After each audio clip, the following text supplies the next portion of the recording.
We're on. We're on. Hey. Seen it? We're live, guys. We are live. We are live. Thank you for being with us. My name is Chaz Vandemater. I'm Dustin Trout. And this is the Non-Corporate Network. You are watching fill in the blank.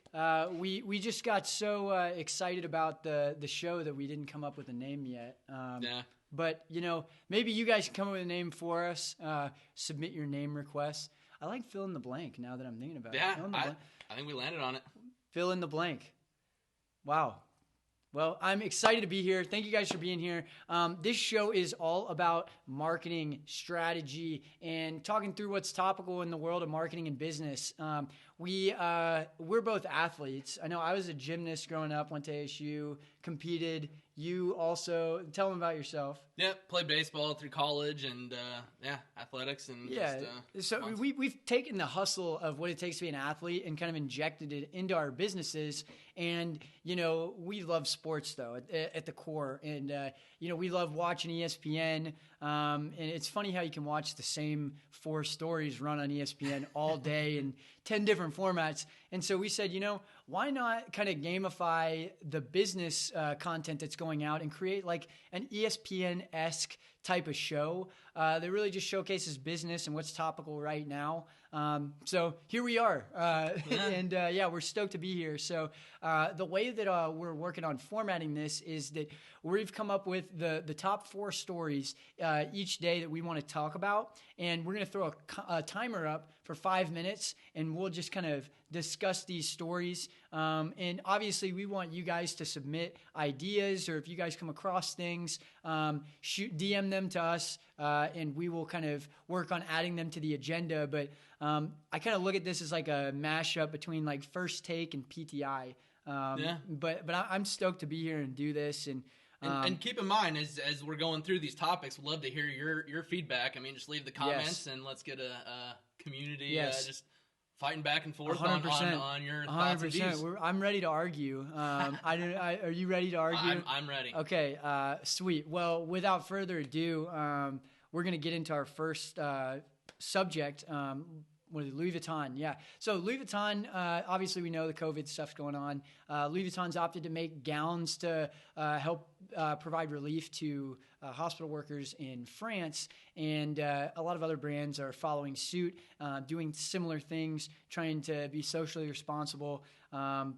But yeah, I think it's an interesting story. What's your take on what's happening? I think it's great.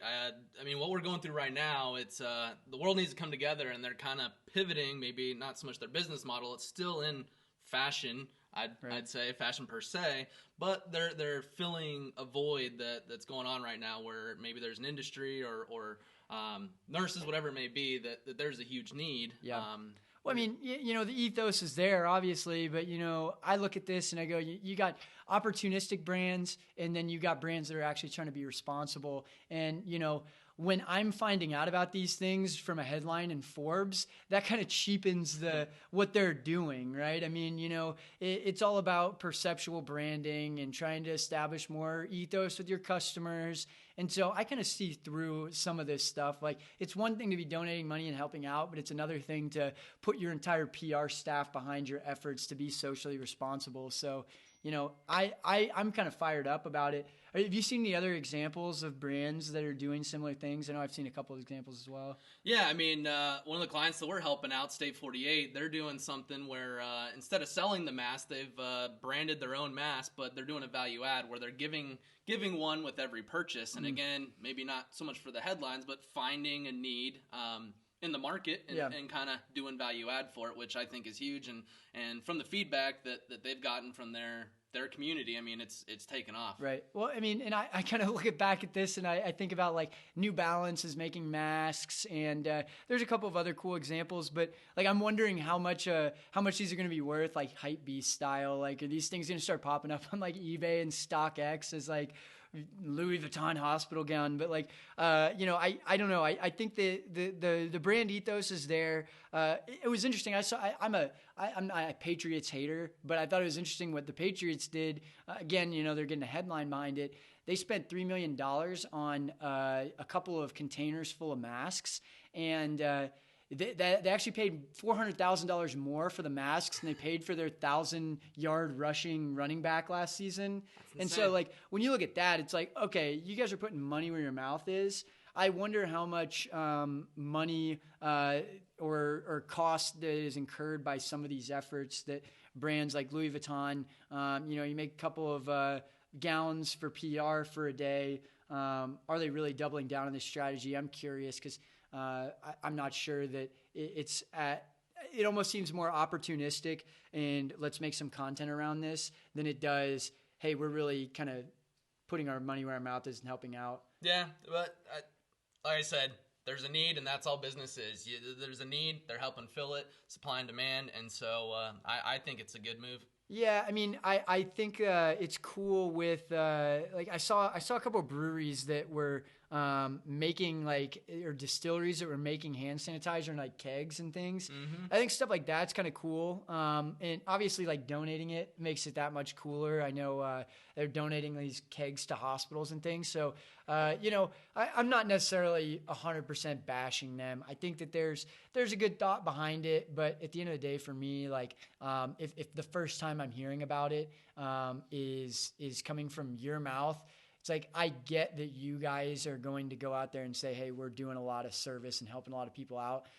Maybe thinking about how you can have a different messenger put that story out, or have the hospital workers, maybe creating content around how they're thankful for it. And they're saying, oh my gosh, thank you for these gowns. This helped us. We didn't have any more. I think maybe something like that where you're a little more creative about the storytelling, to where it's not me. It's more like, here's the impact of what we're doing, and not here's the activity that we're doing.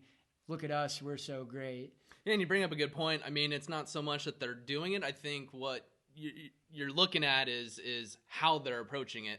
And again, it's could offer the same thing 10 different ways, but it's how you're approaching it and giving it to the market. One thing that'll be interesting, like you brought up the kegs and breweries and all that, is how much productization will happen through this, where people are going to just be making more branded stuff that isn't just going to be a pen or something cheesy. Right. But I mean, I think people will see that, hey, maybe we can help build a brand on products and create a whole new revenue stream even after this. Oh, it pushes innovation 100%. It pushes innovation. Mm-hmm. But yeah, no, I'm with it. Cool. Well, that brings us to the next. Oh, shoot. Okay, there's the bell. We're figuring out our sound effect for the in between still. Okay. Next topic. I think that's all you. Cool. CCPA. California introduced a law that protects consumers from brands essentially selling their data whenever they visit online. I think it's a bunch of bull, because the internet is free. I mean, you're not having to pay to go visit Yahoo or Facebook. And companies have to make money to run their websites and whatever it may be. So I think unless someone is willing to want to pay to consume that content, then I think the data collection and selling the data is great. And I might be biased because as marketers, we use that data to then serve ads and drive sales. But I'm curious, what are your thoughts on all that? Chaz Vandemeyer, the voice of the people here. I do not want people taking my data. I know, I hear all the time, oh, everybody's data is out there. We saw what happened with Cambridge Analytica. Mm-hmm. We saw what happened. That was, if you're not familiar with Cambridge Analytica, essentially multiple elections worldwide were swung based off of data that was stolen kind of under the nose of consumers. Data is worth more than oil. It is the world's most valuable natural resource. And I know that we don't really think about it that way, but your data is an asset to you. And for me, if you're not informing me that you're just going to monetize my data, like they're making sevenfold way more money off of what I would be paying than what I should be entitled to as somebody that has my own data, right? Like if I could pay $5 for Google, but I'm making $50 extra, like it makes more sense for me. So, again, voice of the people, I'm not about it. Don't steal my data. Tell me about if you're going to take it. Yeah, but at the same time, if you start getting emails from all these different platforms saying, hey, it's going to be $10 here, $5 here, all of a sudden you're paying $3,000 a month to access the internet. I mean, people don't want to do that. And so, I mean, you have to, it's give and take. I mean, right. If people don't want to pay, then... The brands are gonna, and it's already come out. I mean, I was reading a New York Times article, and they were talking about how the brands are actually kind of reacting to this in different ways. So the law itself is actually stating that a new right that people in California have is to their own data, and so like Microsoft, for instance, has come out and said, everybody on our platforms is entitled to own their own data, and we're going to take it past California. We're going to say nationwide you own your data. And I think that stance is interesting, but, when you interpret the law differently, companies like Indeed, I believe, is coming out and saying, fine, if you don't want to let us use your data to find you a job, then you're off our platform and you can pay for it. And so I think the stance and the interpretation of it, just like the Constitution, I mean, everyone's going to interpret it a different way. And so, I think that making the law is one thing, but the interpretation is going to kind of set the tone to the actual repercussions of, what happens next. And one thing I did want to bring up is there's a lot of questions. How does this law apply to me? And right. I mean, this is for most small businesses. The law is actually, you have to have like 50,000 contact records or be making 50 or 5 million a year or more in revenue. And so it's really geared towards the big business, but we can expect that to probably keep rolling down outside of California. But again, going back to people want ease of use. And so if I want to be able to know exactly how far a location is, you're going to be collecting location data. It's give and take. Again, there's a cost for everything, and well, they've talked about like a data locker almost, and Facebook is going to set the tone for this. They're the ones that have messed up and kind of gotten this to even be a conversation. Obviously, the ad revenue that's been created by data is really kind of, they're leading the charge here, Facebook, Google, but they're actually kind of, I don't know if you guys have seen this. If you go into your about in your Facebook, you can actually download your own personal data. They have this like data locker. So I think that that's an interesting way to where it's like, at least what data they're collecting on you. And I think that kind of visibility and transparency kind of eases my thinking in my mind when I'm going through and using those platforms, because at least I'm aware of what it is that they're taking from me. Makes sense. But I mean, again, the Zoom headline came out and it's like, oh, Facebook at it again, right when we started to trust them again. Now Zoom is sharing data with them. Like, so I'm kind of frustrated about the whole kind of conversation. Yeah, I think unless you're willing to pay to have access and ease of use, then if you're not willing to pay, then it's kind of... How many people are going to fall off if they're saying, hey, $5 a month to use Facebook? It's like, that's the whole thing, is the accessibility. Exactly. So when a platform is free, you are the product. And that's what you just have to realize. And unless you want to, like I said, pay for it, then you got to kind of deal with it. Fair enough. Cool. Ad spend. I mean, with everything going on, there's been a lot of brands just pulling back on their ad spend, from Facebook ads to traditional TV.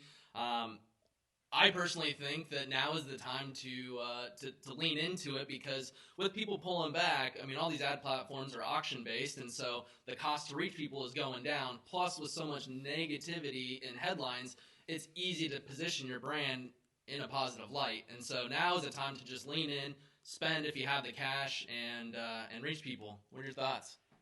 I mean, people aren't spending money right now, and I mean, even with this kind of influx of the $1,200 bailout money, people are holding on to their money. People are trying to take care of their families. They'd rather spend it on groceries. So I think I think it really depends on the industry that you're in and the customer you're going after. I think from a B2C standpoint, unless you're providing a product that is relevant right now, if you're providing a video conferencing software or some kind of product that you need, like toilet paper, I don't think that it is super wise, because, at the end of the day, if people are staunch on, we're not spending money, we're budgeting, dad lost his job and we're stuck here for another 4 weeks, like there's no doubt, like why would you take your disposable income and spend it? It doesn't matter how good of an offer it is. I think, from a B2C standpoint, it's going to be very tricky. But, B2B, I think there's still opportunity there. But again, a lot of these industries are being, massively affected. Yeah.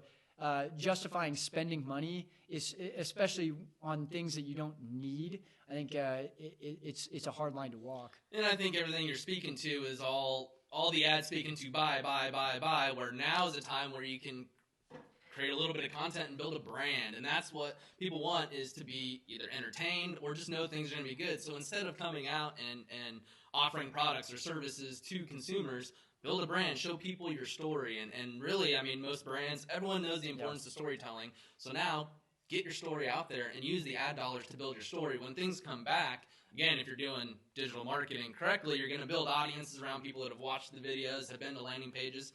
And when the economy starts coming back, then go in for the sales piece after you built that relationship. It's not so much don't spend. I think you should spend. It's just how you spend it is where the importance is. Yeah, no, I was reading a story the other day. It was talking about how they were brain scanning people, and they were following the neural pathways of what somebody's going on in their brain when they're talking about like Apple products, for instance. And they're using those same neural pathways for that as they do when they talk about their religious beliefs. And so I think that, building a brand, like you mentioned, and telling a story, I think that it can become something that people definitely get invested into and start to really believe in.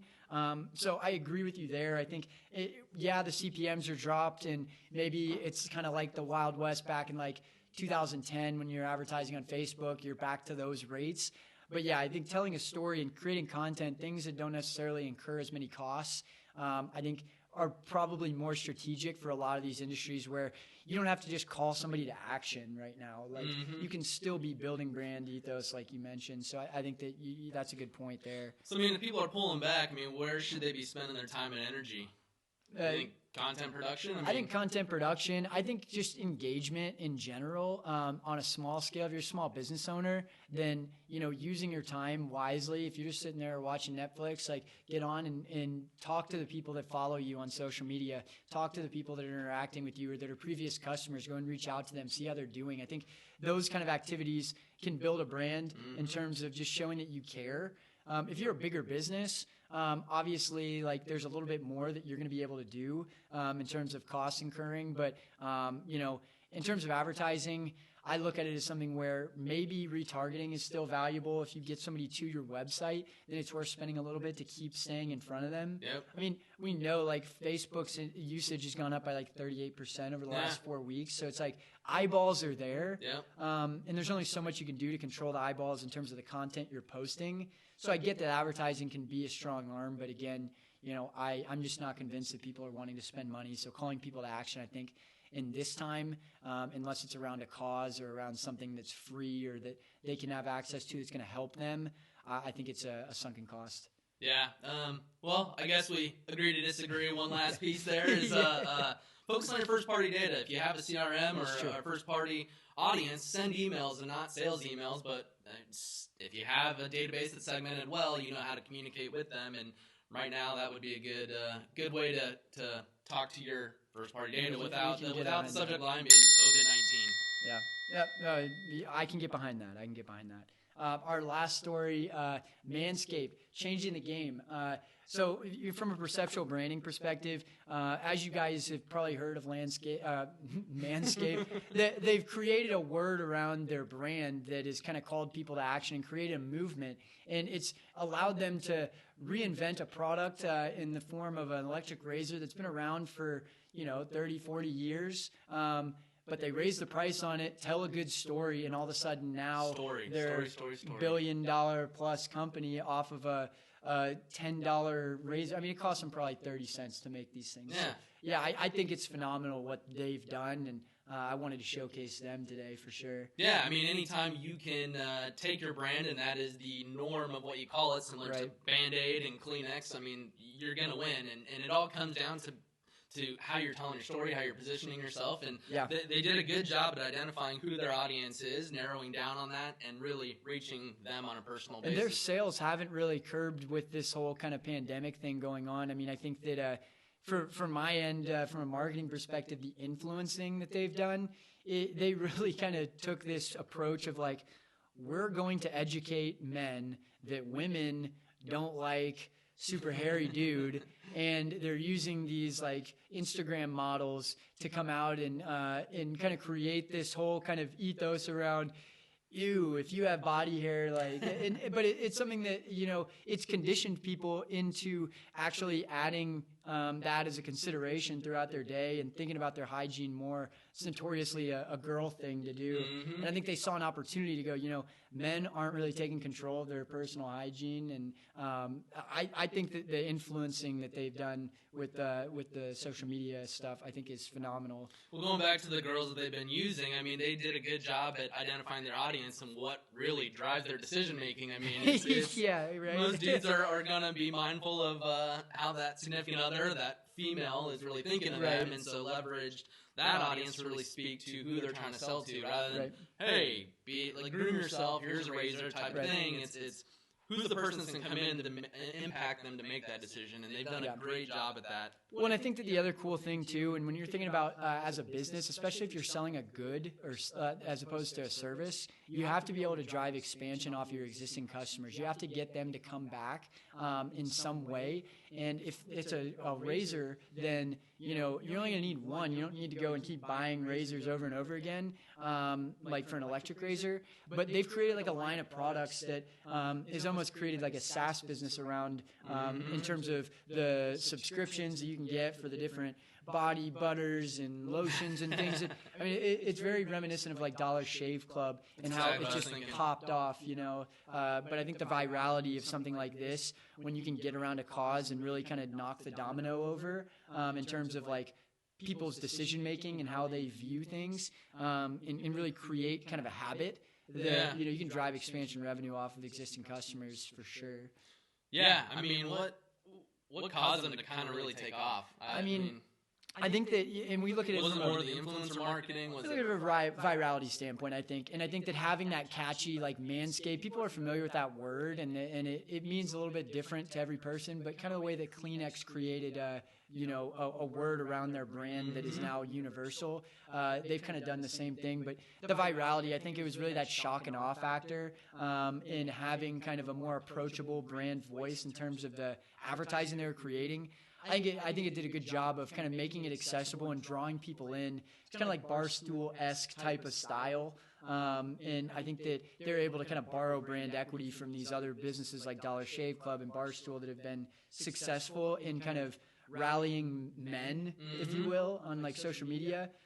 So I think that virality and the strategy they came up with in their voice is critical to their success. Yeah, and I mean, you mentioned Dollar Shave Club and everything like that. I think the commonality between all of them is they really identified their audience and were creative in speaking to them. Thing. Not being too vanilla and trying to reach everyone, every man out there, but a little age demographic or whatever it may be, and who they are, and just doing a good job at building a brand and telling their story around them, which kind of touches on a little bit of everything we talked about. I mean, collected data, they have a great email sequence whenever you opt in.